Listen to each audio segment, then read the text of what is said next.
काल एक काम होतं म्हणून बँकेत गेले होते, पण बँकेतून बाहेर पडते तर बघते तर काय हा असा पाऊस पडत होता. जायच्या आधी पाऊस नव्हता त्यामुळे छत्री घेऊन गेले नव्हते आणि त्यामुळे असं उभं राहायला लागलं. घरी आल्यानंतर संध्याकाळी रक्षाबंधन सेलिब्रेशन करत होतो, कारण परवा दिवशी आम्ही नव्हतो. त्यामुळे राखी पौर्णिमा करत होतो, राखी बांधत होतो.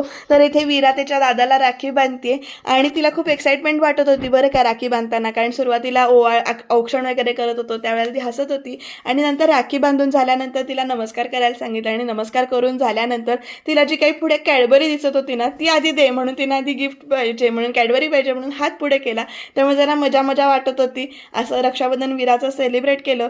काव्यांशला पण राखी बांधली, पण तेव्हा आम्ही फोटो नाही काढले कारण आम्ही दोघीच होतो, त्यामुळे जास्त फोटो नाही काढता आले कारण ही दोघं धडपडी आहेत, त्यामुळे फोटो काढले नव्हते. आणि नंतर माझं पण रक्षाबंधन सेलिब्रेट केलं. मंदार दादाला राखी बांधली, उदय दादाला बांधली, आकाश दादाला बांधली, प्रमोद दादाला आणि रोहितला पण बांधली, पण तेव्हा फोटोच नाही काढले आम्ही. त्या गडबडीत फोटो काढायचे राहिले. तुमचं पण असं